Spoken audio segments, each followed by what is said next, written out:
Buenos días a todos y todas, ya estamos en Aquí el Confianza, este espacio para todos ustedes. Les digo que vayan a seguirnos a nuestras redes sociales de Diario de Confianza, tenemos Twitter, Instagram, Facebook, TikTok y bueno, ahí les estaremos informando también qué pasa en nuestro portal de noticias. Y el día de hoy traigo un capítulo que estoy muy emocionada de tener porque ya saben que somos los ñoños del legislativo, al menos también en este programa de Aquí en Confianza y también en Parlamento 360, así que traemos a la máster de las más másters de todas, Leticia Robles, una celebridad. De la Rosa. ¿Qué tal? ¿Cómo estás? Toda una celebridad, Qué gusto Leticia. estar aquí contigo.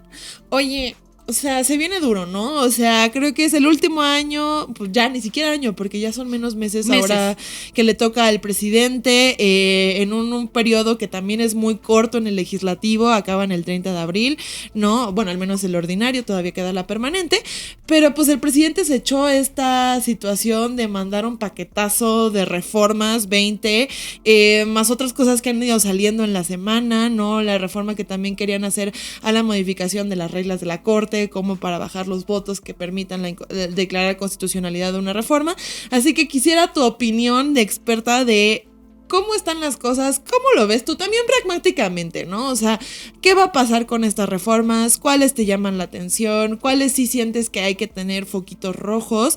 ¿Y qué implica también en un cierre de sexenio terminar así?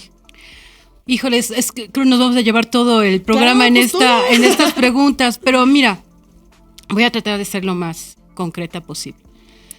Evidentemente el presidente de la República envía estas propuestas con un fin electoral. Y yo lo recuerdo mucho porque en marzo del 2018, el presidente Enrique Peña Nieto mandó una iniciativa de reforma constitucional para que se legalizara a nivel nacional los matrimonios del mismo sexo. Okay. Y tuvieran el derecho para adoptar.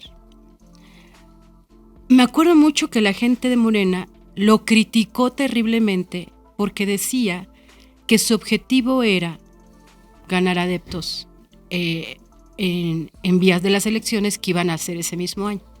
Bueno, 6 años después estamos viendo lo mismo, nada más que no es una iniciativa, son 20 reformas constitucionales, 18 reformas constitucionales y 2 legales, que tocan temas que ya existen en la cotidianidad, pero que quieren llevarlo al marco constitucional, es decir, a nuestro máximo orden del orden jurídico nacional. Entonces, hay algunos temas que sí pueden ser transitables porque ya son una realidad, pero que se les tiene que meter mano y mucha mano porque técnicamente están muy mal hechos. Pésimamente hechos. Por ejemplo, en el caso de vivienda, te dicen que ya las personas, primero te dicen, las empresas del campo, de la manufactura y de todas las áreas, entonces dices, espérate, entonces ¿para qué pones del campo? O sea, son todas las empresas, ¿no? Entonces, pero eso, cuando tú lo llevas a un litigio jurídico, esas son fallas que permiten a un abogado muy diestro poder evadir la ley. Claro. ¿Me explico? Entonces, en lugar de que pongas más claridad, luego dice, estas empresas van a crear un fondo en el cual van a estar aportando para que haya dinero para vivienda para sus trabajadores, ya sea para compra o para venta, ¿sí? Entonces uno entiende, pues los jornaleros, sí, los campesinos, todas estas personas, digamos los albañiles de las empresas, grandes empresas constructoras, pues van a tener este derecho. Y entonces dice que al año de trabajar, el empleado pues ya va a tener derecho a esto. Y entonces yo me pongo a pensar, ¿y entonces el Infonavit qué es? Ya existe el Infonavit. Y todas las personas que tenemos seguro social, sí, claro, tenemos derecho al Infonavit. ¿Por qué no mejor modernizan las reglas del Infonavit para que personas como jornaleros, como albañiles, como pintores de brocha gorda, tengan acceso a créditos de vivienda a pesar de tener empleos no necesariamente estables, o que son estables o temporales, como se les llama ahora, empleos temporales? Entonces, yo recuerdo que la Comisión del Trabajo del Senado y la de la Cámara de Diputados han hecho muchos ajustes a la ley del Infonavit, del IMSS y del ISSSTE y del Infonavit, del Fobiste, justamente para darles crédito a este tipo de empleados. Ahorita está en ciernes una reforma para todos los creadores artísticos. Estamos hablando de actrices, pintores, escritores, que no tienen un trabajo fijo, claro, que sí tienen ingresos, pero que no pueden tener jubilaciones, no pueden tener préstamos, retiros, todo eso. Entonces, se va a hacer una ley al respecto. Bueno, pues eso es lo que está proponiendo el presidente. Entonces, ¿por qué no revisaron el orden jurídico nacional para ver qué es lo que hacía falta? Y que aparte no pasa, y la forma en la que lo plantean así de que, bueno, créate un fondo y ahí, o sea, le avisas cuánto porcentaje, cuánto dinero, cuántos empleados, a quién le toca, a quién no le toca. O sea, también son muchas reformas que están mal escritas, ¿no? O sea, sí, en técnica legislativa, ¿no? O sea, y que creo que también vale la pena porque ni siquiera nos vamos a quedar en un tema de votación. O sea, porque pon tú que en el más maravilloso de los casos logren la votación, son reformas que al final del día se tiran, o sea... Bueno, no se tiran, a ver... Ojo. Todo esto que por ejemplo, la cosa de la vivienda, ya la Constitución dice que todos los mexicanos tenemos derecho a la vivienda, ¿ok? Y de ahí derivan las leyes del IMSS, del ISSSTE, Infonavit y Fobiste. Bueno, hoy lo que quiero, o sea, entiendo que lo que quiere el presidente es que esas ventajas que ya están en reformas secundarias o en leyes federales generales se consagren en la Constitución. Eso también me hace reflexionar algo. Entonces resulta que esas leyes son inconstitucionales. Claro. No lo son, pero bueno, él quiere darle como, no, que nunca les quiten. Está bien, pero que lo hagan bien. Entonces, ese es un ejemplo de lo que traen las 20 iniciativas. Ahora, ¿y por qué esta necesidad de volver todo constitucional? O sea, porque él lo dijo desde el día que tomó protesta. Rindió protesta y le tomaron protesta a la mesa directiva del Congreso de la Unión el 1 de diciembre del 2018. Él dijo, todos los cambios que vamos a hacer van a quedarse para siempre. Vamos a garantizar que nunca más el neoliberalismo pueda volver a cambiarles. Entonces él tiene una confianza en que al llevar todo esto a Constitución, aunque ya muchas de esas cosas ya son una realidad no de ahora, de décadas, ya no se va a poder cambiar, porque me imagino que en su pensamiento ha de creer que aunque perdiera el Congreso, nunca lo perderá al grado de frenar una reforma constitucional. Claro. Entonces creo que ese es y hace unos días lo dijo en su conferencia de prensa en Palacio Nacional, dijo, mi idea es que no se puedan cambiar estas cosas. Entonces, muchos de esos derechos ya existen. Uh-huh. Entonces, quizás se quiere asumir la paternidad de programas que ya existen, que ya son una realidad en la vida cotidiana de mucha gente. Ahora, es cierto, los jornaleros, los albañiles no tienen estos derechos. Qué bueno que ya hay avances a nivel secundario, a nivel de leyes, y qué bueno que quieran consagrarlos en la Constitución. Está bien, ¿sí? Pero a eso se referían esos temas, que son 11 temas de materia, digamos, social o político, económico, social para las familias en México, son las que están dispuestas a apoyar Movimiento Ciudadano. Pero Movimiento Ciudadano dice, ¿sí te las voy a apoyar? Haciéndole algunos ajustes, pues sí, porque están muy mal hechos. Y en el Senado, Movimiento Ciudadano dijo, sí, solo sí, esas 11 se vienen al Senado como Cámara de Origen. Y ayer Ricardo Monreal dijo, sí, claro que todo es posible, pero por el momento no, porque por el momento lo va a hacer la Cámara de Diputados. Entonces, sí o no. Creo que estamos en medio de un juego político en el que el gobierno quiere acorralar a la oposición para tener una bandera de decir, es que la oposición no les quiere dar programas sociales y no les quiere dar pensiones y no les quiere bla, bla, bla. Y la oposición ya se dio cuenta, no se quiere dejar y también quiere mostrar que el presidente ha planteado todo esto no por un convencimiento y un compromiso con el futuro de la sociedad, sino por una estrategia electoral. y es que hasta en tiempos, ¿no? O sea, pragmáticamente uno que ha trabajado en el legislativo sabe perfectamente que plantear 20 reformas a 2-3 meses de acabar un periodo ordinario, o sea, para que sean efectivas y que pasen de cámara de origen a la otra cámara y se publiquen, o sea, 20 reformas, o sea, 18 constitucionales, o sea, no es real, o sea, y aparte si hubiera la intención de verdad de haberlos puesto, pues tuvo 6 años, ¿no? Tuvo todo el sexenio para meter el tema de bienestar animal, tuvo todo el sexenio para poner lo de las comunidades indígenas, lo de vivienda. Pero aquí las que están densas también, Leti, son las de la Suprema Corte, por ejemplo, la del voto de ministros y la de la Guardia Nacional. ¿Tú cómo ves esas que son las que bueno, tienen esa es más paradas? la otra parte, las otras 19, Sí. digamos, ¿no? Mira, esas yo creo que son totalmente intransitables. Ok. Totalmente intransitables. Yo que nací el siglo pasado y que nací con un gobierno priista, o sea, yo nací cuando estaba Gustavo Díaz Ordaz, entonces imagínate, he vivido, y no porque haya sido muy politizada desde niña, sino porque las implicaciones de las decisiones económicas, políticas y sociales que tomaban López Portillo y Echeverría, las padecemos todas las familias, desde los más ricos hasta los más pobres. Claro que los que más sufríamos éramos los más pobres. Entonces, yo viví un México en el que la Suprema Corte de Justicia era un apéndice del Ejecutivo Federal.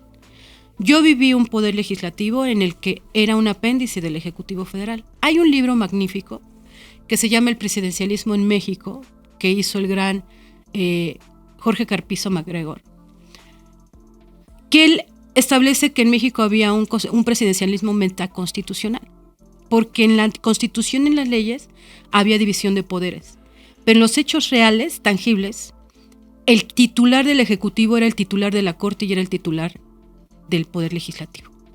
Yo viví ese México. Yo viví un México donde de 64 legisladores en el Senado, 64 eran del PRI. Donde de 300 de la Cámara de Diputados, 300 eran del PRI. Yo lo viví.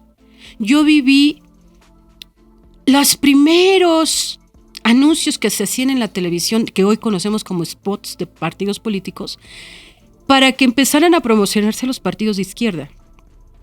Pasaban a las 11 de la noche. En aquel tiempo México no era un México tan desvelado como hoy. Quizás ahorita tú dices, bueno, a las 11 de la noche me lo aviento. En aquel tiempo no. 2, no toda la familias teníamos televisión.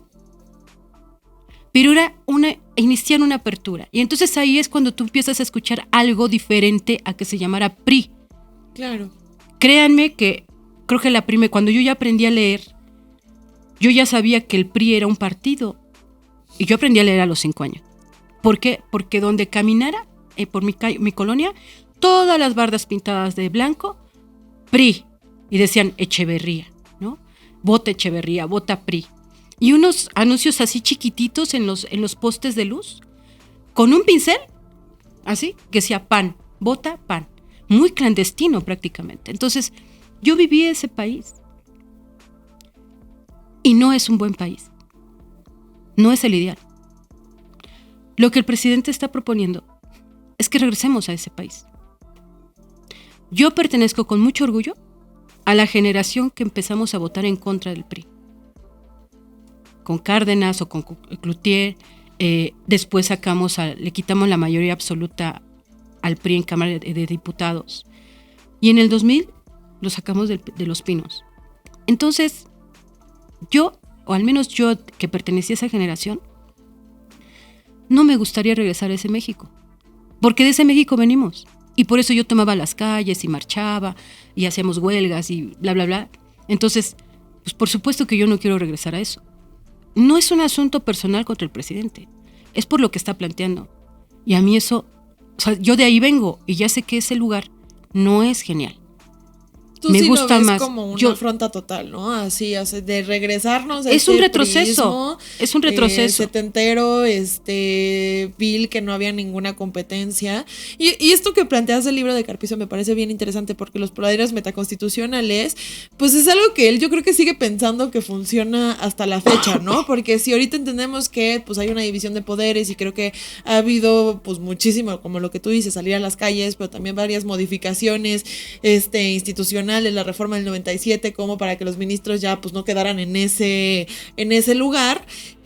Pues sí, o sea, yo sí creo que es una visión totalmente diferente a lo que ya hemos avanzado, y que los avances, o sea, yo insisto, cuestan hasta vidas. O sea, hubo gente que pues desapareció en la Guerra Sucia, hubo gente que pues dio su vida marchando, luchando y buscando una nueva realidad. Y yo sí creo que ahí es una traición también, ¿no? Porque eso sí también vino de los movimientos de izquierda, ¿no? Y yo sí lo veo como una afronta de decir, oye, o sea... Pero no solamente de los movimientos de izquierda. O sea, mira, este país, fuimos educados con un modelo de educación, perdónenme el pleonasmo, recargado a la izquierda. Nuestros maestros empezaron a ser los del exilio español, la gente que venía de Chile. Entiendo que haya una mayoría de personas que mostramos la identificación hacia la izquierda porque así fuimos formados, ¿sí? No en una izquierda radical, en una izquierda de ópticas de desarrollo. Bueno, pero también ha existido la derecha y también ha existido el centro. Yo he comprobado, revisando la historia del PRI, revisando la historia del PAN, que no todo era el yunque en el pan. O sea, había personas, y hay personas, que no son este radicalismo de derecha. Sí, claro. Que antes estaba muy dominado por eso, sí, pero Castillo. No todos eran eso. A ver, Manuel Gómez Morín rompe con el PRI o con lo que en aquel tiempo era el Partido Nacional Revolucionario, porque está en desacuerdo con Cárdenas en la educación socialista, ¿sí? Pero ellos venían de la misma mata revolucionaria. Entonces, tampoco pueden decir es que eran radicalmente diferentes. No, no es cierto. Entonces, estas luchas por la democracia en México no son exclusivas de la izquierda, y quien lo diga los está mintiendo, está tergiversando la historia. También hay del lado del PAN una lucha. Te acabo de contar que cuando yo era niña, era para mí más común ver Vota PAN que ver cualquier otro partido. O sea, la primera noción que tuve de competencia electoral era PRI-PAN. Sí, claro, y que era la resistencia. Y los primeros discursos de gente que llegó al Congreso vía la Cámara de Diputados de oposición, pues tú bien escuchabas a los de izquierda y a los del PAN coincidir en muchos temas. Y el tema en que coincidían era el PRI es un autoritario y no permite la participación democrática. Entonces, no es solamente de un grupo, es de varios, ¿sí? Y Leti, ahorita que dices, por ejemplo, lo de la Cámara de Diputados y esta pluralidad en los discursos, me gustaría que platicáramos también sobre la representación, ¿no? Porque incluso tú publicabas apenas sobre cómo se están moviendo los temas, como que dicen expertos, que no es posible que se llegue otra vez a la mayoría. Yo no creo que también lleguen a los mismos votos que tuvo López Obrador en 2018, porque son contextos totalmente diferentes, son una personalidad, Claudia Sheinbaum, totalmente diferente. Sin embargo, pues sí hay un juego ahí en la Cámara interesante todavía, ¿no? Bueno, en el partidos. Senado y en la Cámara de Diputados, que al final del día es lo que permite que se pudiera votar o no estas reformas, ¿no? Porque si no llegan al periodo ordinario, pues se quedan en la congeladora y pueden ser revividas, pues empezando septiembre, ¿no, Leti? Entonces, ¿cómo ves tú también la representación? Ahorita que lo pones en un balance, porque creo que incluso a partir de la apertura democrática, pues sí ha habido más representación, sí hemos tenido congresos bastante más divididos, a pesar de que pues también hay cosas como que cuando estaba el PAN, pues sí había una mayoría priista que podía frenar las cosas. Creo que este sexenio sí es bastante diferente y incluso dividido, ¿no? La primera parte de este sexenio con la segunda parte por las votaciones intermedias. ¿Tú cómo ves comparándolo con lo que me acabas de contar? Pues mira, también no es nuevo que los presidentes en turno se quejen de un Congreso plural u opositor, ¿sí? Recordemos que el Senado fue cerrado 3 veces. O sea, no lo cerraron nada más porque, no me gusta el Senado. No, lo cerraron porque era crítico del gobierno en turno. Lo restablecen y luego vemos que Victoriano Huerta manda a cerrar la Cámara de Diputados y el Senado porque desde ahí le decían tirano. Luego matan a Belisario Domínguez. Luego vemos hace 100 años la represión de Álvaro Obregón contra los de la Huertistas, que van a matar a un senador, a callarlos. O sea, no es nuevo, ¿sí? ¿Por qué después hubo un periodo en que ningún presidente se quejó? Bueno, pues porque el presidente era del PRI, todo el Congreso era del PRI y toda la corte era del PRI. Bueno, vamos al 97, Zedillo, después de 70 años, le toca esta quiebre. Y Zedillo tiene la visión de decir, bueno, no voy a pelear con ellos, voy a dialogar con ellos. ¿No quieren aprobar esto? Bueno, pues no lo aprueben, no se pelea, ¿sí? Y va cediendo algunas exigencias, lo cual a mí me parece muy bien. Muy bien, o sea, México venía de muchos años convulsos que estuvo así a punto de reventar. Entonces me parece muy bien que Zedillo haya tenido esa visión. Bueno, luego viene Fox, que acuña la frase, el Ejecutivo propone y el Legislativo dispone, ¿sí? Porque se molestaba porque no le aprobaron algunas reformas, una de ellas el IVA en alimentos y medicinas. Bueno, luego viene Calderón, y se enoja porque también no le aprobaban todas sus reformas. Le aprobaron muchas, tanto a Calderón, tanto a Fox como a Calderón. Pero no todas las que ellos querían. No todas las que ellos querían. Entonces se enojaba y entonces decía, es que hay mezquindad, ¿no? Ok, ahí tenemos otro antecedente. Peña Nieto, ¿por qué nunca atacó al legislativo? Bueno, porque Peña Nieto aceptó la propuesta de unos perredistas para crear el mecanismo el Pacto por México. Y entonces, ¿qué es el Pacto por México? Es que todos se pusieran de acuerdo antes de que llegara al legislativo y ahí se hicieran los ajustes posibles y se llevaran a la realidad, y por eso no se impugnaban, porque pues todos estaban de acuerdo. Entonces, ahora estamos viendo a un presidente que es el que más se ha quejado, no tanto del legislativo, porque tiene el dominio de él, tiene las mayorías absolutas. Pero ahora emprende hacia la corte, pero porque sabe que la minoría que existe en el legislativo es la autora del 70% de las impugnaciones que ha perdido en la corte. Sí, claro.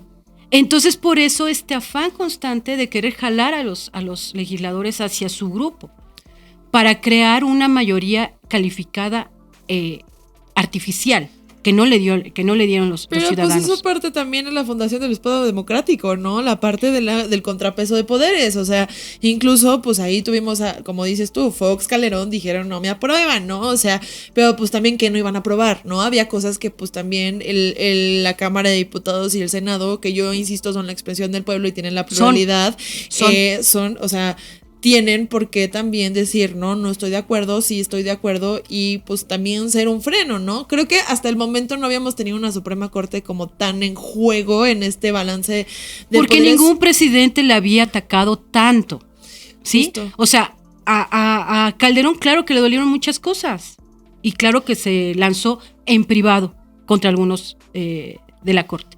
A Peña, pues claro que también, sí, claro. Pero también se lanzó, pero en privado. O sea, yo creo que esto nunca ha sido una relación de, vamos a picarnos el ombligo. No, porque un poder controla al otro, ¿sí? Entonces, lo que sí estamos viendo hoy es que estas rencillas son públicas y constantes. Entonces, estamos viendo a una persona que actúa públicamente, pues muy fuerte en contra de los otros poderes. Desde Zedillo, que fue el primero que se sentó con la oposición en la 57 legislatura, este es el primer presidente que nunca se ha sentado con la oposición. Jamás, nunca los ha invitado al Palacio Nacional. Los otros sí lo hicieron. Que si iban muchos, iban pocos, bueno, se supone que es un diálogo. Bueno, Peña Nieto fue 2 veces al Senado sin avisar. Ahí para saludar a los senadores. Entonces, uno pensaría que esas dinámicas tendrían que ir evolucionando hacia ser un país de madurez democrática. Eso, justo. Pero lo que estamos viendo es que hay una porción de mexicanos, no sé si grande, chica, mediana, no lo sé, pero una porción de mexicanos que tienen añoranza por ese México de los 70s.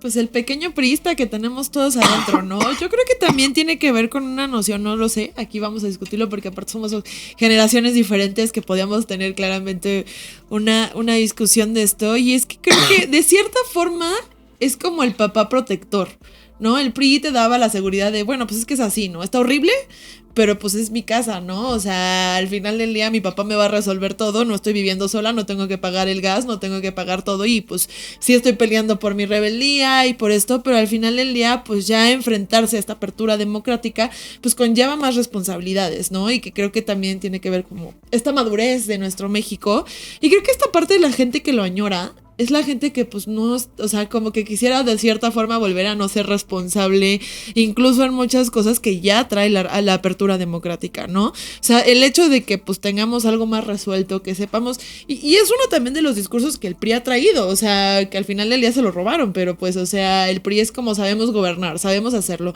o sea, soy tu papá y yo lo sé hacer, ¿no? O sea, no sé si bien o mal, pero lo sé hacer. Entonces creo que también esta añoranza es como algo que traemos interno, ¿no? O sea, porque genuinamente son muy poquitos años de transición democrática. O sea, y son muy poquitos años de este país. Y de generación diferente, ¿no? O sea, pues yo crecí, o sea, con Calderón. O sea, nací en el 94, obviamente pues me tocó Zedillo, pero pues está chiquita, bebé, no me tocó, ¿no? O sea, Fox más o menos me acuerdo, pero estaba muy chiquita. O sea, mi primera apertura fue Calderón. De Calderón pues tenemos a Peña y luego a López Obrador. O sea, mi generación pues tiene una noción chiquita de esta apertura democrática.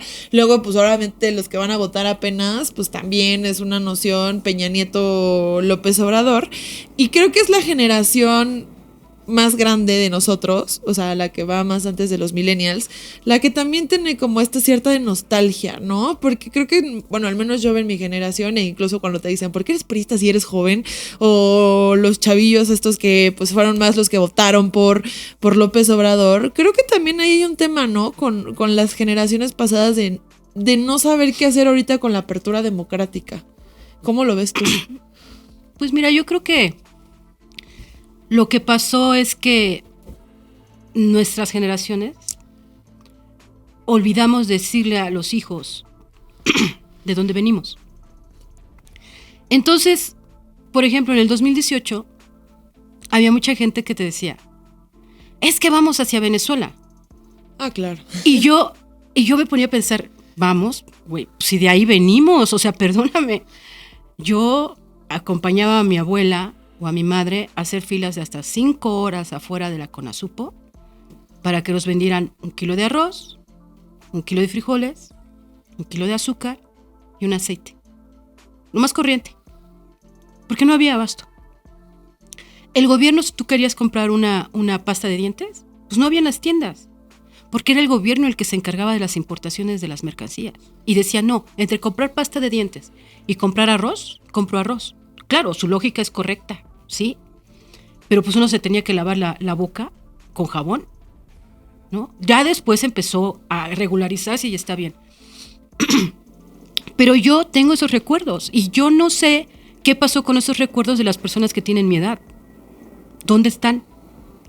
¿Qué no se acuerdan de todo eso que vivimos? Lo tienen muy también como glorificado, ¿no? O no, sea, bueno, yo no sé, o sea, yo no creo, o sea, yo creo que solamente las clases medias privilegiadas, no, mira, aquí en México había clase media paupérrima, clase media baja, clase media clase media mejor, ¿sí me explico? O sea, sí, porque claro, era tanta la variedad de clase media, pero yo creo que los que tienen esas añoranzas son los que tuvieron muchos privilegios, pero habíamos millones que no, ¿eh? ¿Y no crees que esas personas que tienen los privilegios son los que ahorita conforman el gabinete, son los que ahorita tienen también parte de, sí, o sea, de puestos fuertes? Que tienen pues esa añoranza. Viene esa añoranza de decir, bueno, pues nos quitaron todo cuando llegó el PAN y ahorita pues regresamos, porque al final del día... No, pues, ellos todo le echan la culpa a Zedillo. O sea, el culpable de todo es Zedillo. Pero al final del día es y yo el tengo mismo amigos, grupo político, es el mismo, el que regresa, es el ¿no? mismo. O sea, yo tengo amigos a los que estimo mucho del PRI que me dicen, es que Leticia, si Zedillo no hubiera hecho la reforma y si nos vamos más lejos y si no se hubiera hecho la del 77 y que es cuando empezaron a entrar las minorías, no estaríamos en esta situación. Y entonces digo, bueno, ellos no se van del PRI porque no se ven sin los colores priistas, pero en cualquier momento se hubieran ido a Morena. Entonces, yo creo que aquí el problema es que esas clases que fuimos las que sacamos paulatinamente al priismo, la fuimos reduciendo al PRI el poder, somos los que fallamos en cómo decirle a nuestros herederos de dónde viene este país, que es un país excesivamente joven. A ver, hablamos del poder legislativo. El primer antecedente real del poder legislativo es 1215, el Congreso de Inglaterra. Sí. ¿Sí? Unos 20 años después viene el Congreso de Escocia. Son 800 años antes de que México fuera una nación. Entonces, lo digo para dimensionar lo joven que es esta patria. Somos muy jóvenes y hemos venido de muchos hierros y muchos aciertos. A mí, quien me dice, no, es que el PRI era lo peor, no, el PRI ni era lo peor ni era lo mejor. Tenía cosas, él era tan grande que él solo albergaba a los peores y albergaba a los mejores. Es que yo creo que también es como una evolución, ¿no? O sí, sea, obviamente son tiempos diferentes. Ver el pasado y vamos a decir eso era peor, era mejor, era peor. Y es una o sea, pero yo creo que el tema es que sigamos, o sea, evolucionando. Yo creo que incluso del PRI de 1929 al PRI de Peña Nieto, o al PRI ni siquiera de Peña Nieto, de Zedillo, pasaron muchísimas cosas que permitieron, o sea, que incluso el PRI tuviera cosas buenas que no hubo en un inicio.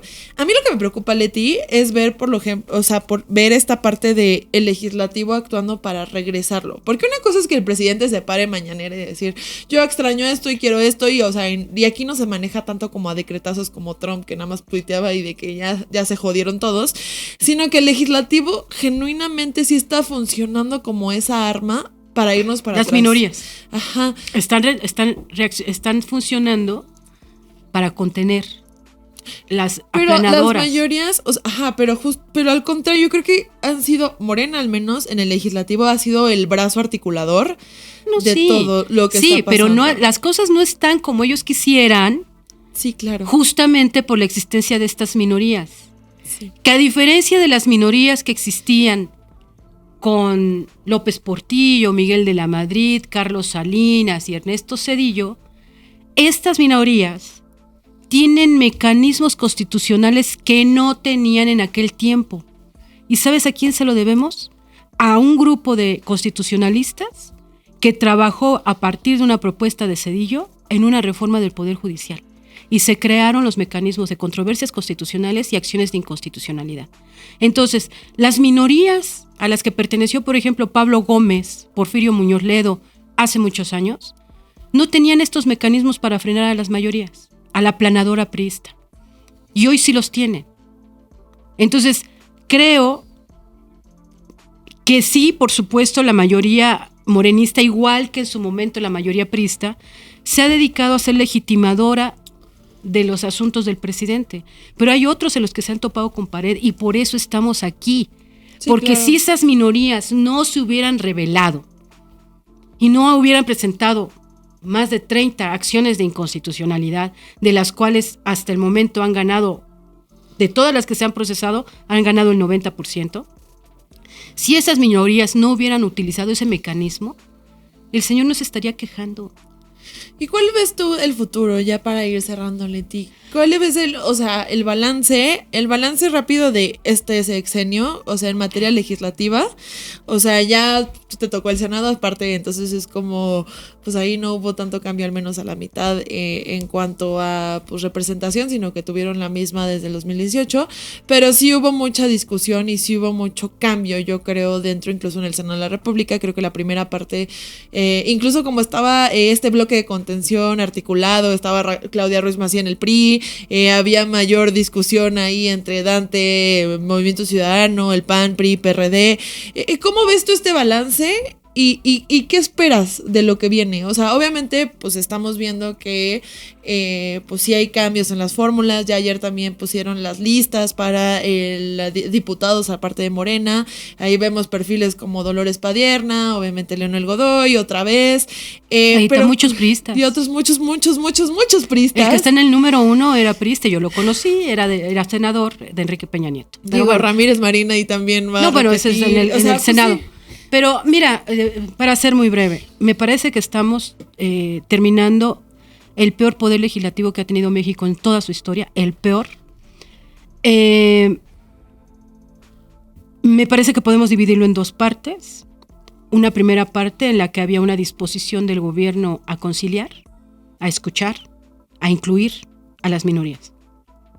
Y una segunda parte a partir del 21 que pierden diputados, donde se radicalizan y entonces ya no escuchan, ya no cambian ni una coma, ni un punto, ni nada. Y entonces eso los ha llevado a ser el peor Congreso que ha tenido México.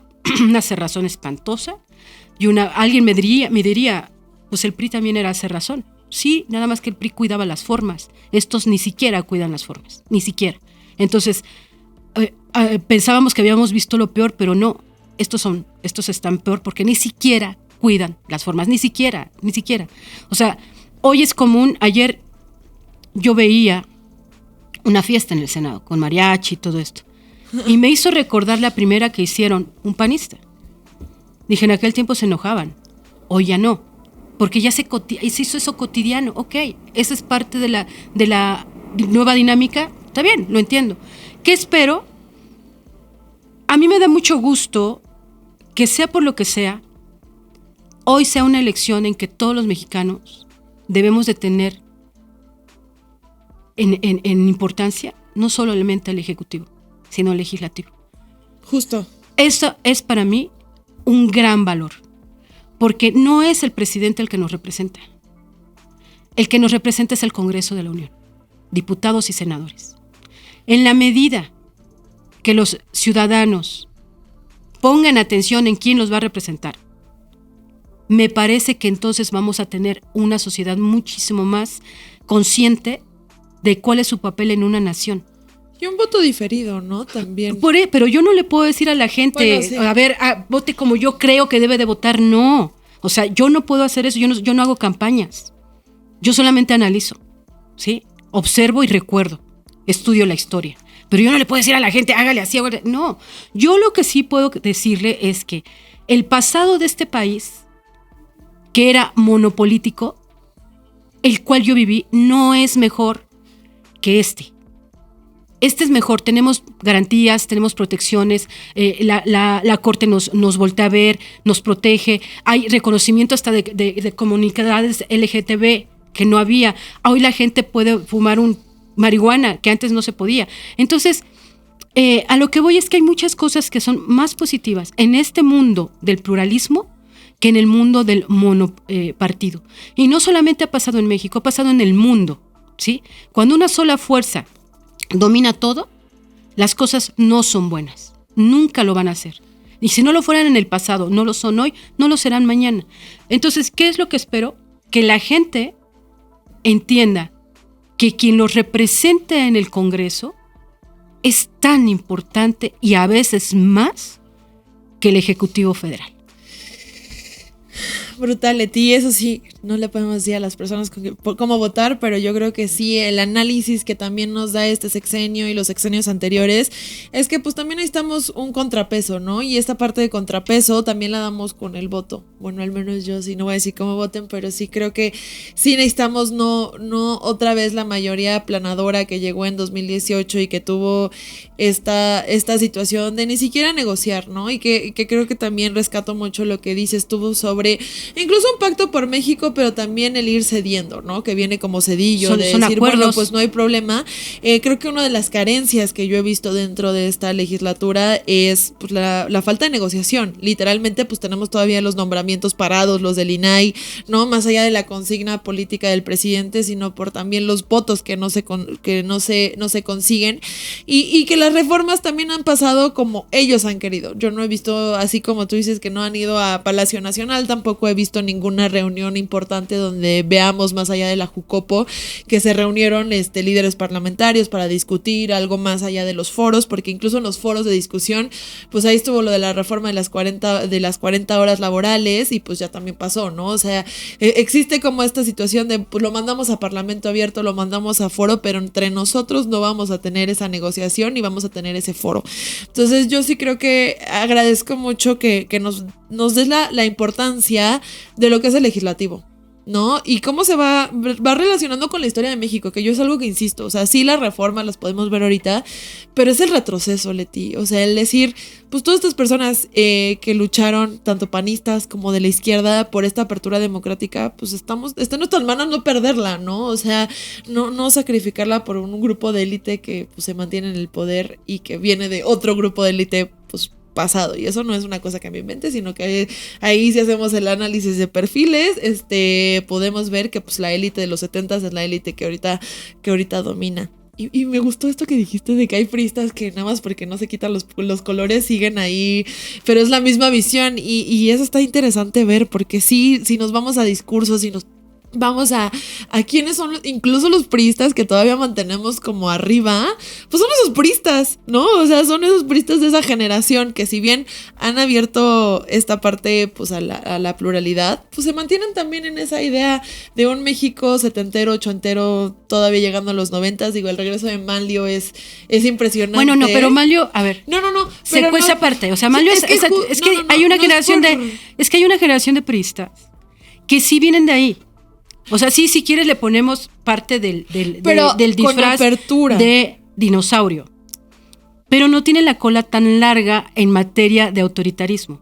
No. Y entonces tú los ves, y yo los vi apostando por equilibrio de poderes, gobiernos de coalición. O sea, todo este tipo de cosas que supieron entender el momento socioeconómico, político que se vivía en México, que supieron entender a estas generaciones. Entonces, hablemos, no sé, de otros. No, me refiero a que seguimos viendo incluso las figuras que van a rescatarnos como figuras figuras fuertes del pasado. O sea, lo iba a meter porque creo que en el relevo generacional nos han dejado mucho que desear, al menos en esta apertura democrática, ¿no? O sea, obviamente por lo que te digo, ¿no? O sea, sí hay perfiles del pasado que lo vivieron y fueron parte y luego aprendieron la apertura democrática y, o sea, creo que Manlio ni siquiera es ahorita. Manlio lleva desde los Galileos proponiendo el tema de... No, mucho tiempo. Y antes, ¿no?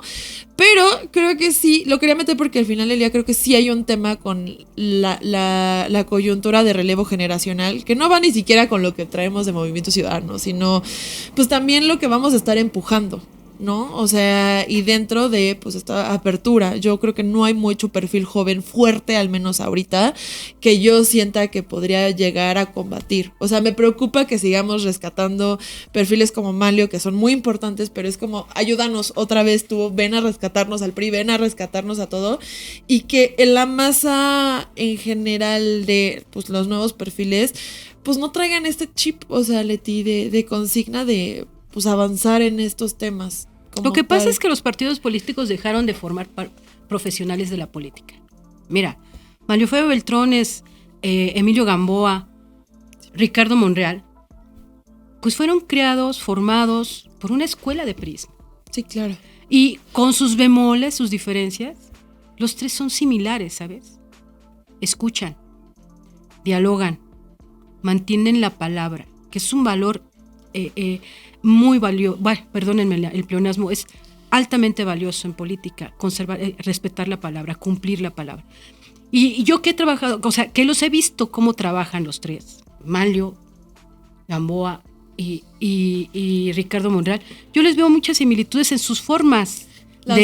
De dialogar, de acercarse, de ser tolerante, de entender que el otro puede pensar distinto y no por eso, ya no le vamos a hablar. Pero yo creo que ahora, a mí no me parece que Manlio haya decidido regresar porque voy a rescatar al PRI. No, yo creo que nadie. Más bien así. Yo creo que nadie puede decir que puede rescatar un partido o hundir un partido por sí solo. Pero lo que sí creo es que hay mucha expectativa por el regreso de Manlio Fabio Beltrones en particular, Porque después de estos años de caos legislativo, de desorden legislativo, de aplanadoras sucias, de no respetar ni siquiera lo que dice tu propio reglamento, hay mucha gente que dice, por fin regresa, ya va a ir al Senado alguien que sí conoce, que ha presidido la Cámara de Diputados, ha presidido el Senado de la República, que él sí sabe lo que es construir acuerdos, que él sí sabe lo que es respetar que el reglamento dice que no puedes convocar a una reunión para aprobar una reforma constitucional 10 minutos antes, tiene que ser un día antes y lo tienes que publicar el dictamen. Claro. Entonces, y me pueden decir, pero no es el único ex senador o ex legislador federal que va a regresar al Senado. No, no lo es, pero te voy a mencionar dos. Alejandro Moreno Cárdenas y Marco Cortés también fueron compañeros de Manlio en la 60-61, pero en aquel tiempo ellos andaban en otras ondas, no tienen ni idea de lo que es el Senado de la República, porque nada más vivieron en el Senado de la República, ¿no? Uno platicando todo el tiempo con Manuel Velasco, el otro todo el tiempo atrás de Santiago Krill. Son dirigentes de partido que, bueno, esa generación creció mucho políticamente, pero no son un baluarte o un gran ejemplo de lo que son los procesos legislativos. Por eso es que no se dice, ay, pero también va a regresar y también va a... No, todo el mundo está centrando la atención en Manlio porque dicen, vaya, hasta que va a llegar alguien profesional. Digo, ahorita, ¿no? El regreso también de Monreal como coordinador, pues también es una situación que pues uno dice, otra vez se recupera este show. ¿Qué pasó en estos 6 años? No, toda la gente te decía, es que ¿sabes qué? En medio de toda la cerrazón de Morena, la única luz al final del túnel es Monreal. Sí. ¿Por qué? Pues porque era el cuate que los escuchaba a todos. Pero ¿qué pasó con él? Lo empezaron a avasallar los que les dicen, no hables con nadie, ya no les dirijas la palabra, no acuerdes con nadie, y le fue como le fue. Sí. Por tratar de mantener su convicción, entiendo que es una convicción que ha generado durante años, que hoy ha cambiado en sus posiciones, es diferente, pero él intentó hacerlo, no lo dejaron. Terminó siendo comido por esa ola mayoritaria de ya ni les hables, ya que la rompan, ¿no? Pero pues ahí veremos cómo se cierra este periodo legislativo. Leti, ¿dónde te podemos buscar? ¿Dónde te podemos leer? Bueno, pues me pueden leer en Excelsior. Soy en primera plana luego. Soy reportera del periódico Excelsior, también soy articulista de periódico Excelsior. Y bueno, tengo una cuenta en la red social de X, que para mí toda la vida será Twitter, que se llama Let Robles Rosa, @LetRoblesRosa, donde me pueden seguir y ahí podemos, yo les informo de todos los chismes que hay en el Senado y a veces en otros ámbitos. Que a veces hasta los asesores se informan con Leti, o sea, el problema es que Leti trae el madrugador. Literalmente cuando agarra su extra dije, híjoles, ya pasó algo. Entonces Leti, o sea, es nuestra fuente del Senado. Yo creo que, o sea, hay muchísimos compañeros tuyos increíbles. Muy profesionales. Muy profesionales, pero al menos lo que nos ha tocado trabajar contigo, excelente trabajo. Gracias. Y pues eres nuestra fuente principal en el Senado, en el Space Legislativo. Ya sabes que te mandamos un abrazo, un beso y pues muchas gracias por venir aquí en confianza. Muchísimas gracias, Adri. Y me da mucho gusto que personas tan jóvenes tengan interés en involucrarse en la vida política. Cuando este país estaba por nacer, cuando había independentistas que llamaban al pueblo a luchar por ser libres, María Morelos y Pavón emitió Los Sentimientos de la Nación, que decía que el poder debe estar en el pueblo y el pueblo está representado por el poder legislativo, no más, el legislativo. Totalmente. Gracias, Leti. Gracias a ti. Yo soy Adriana Pineda, les agradezco mucho que me hayan acompañado en este capítulo y me pueden buscar en X como @lamalac y en Instagram como soy la mala C. Quédate con nosotros aquí en Confianza con La Mala.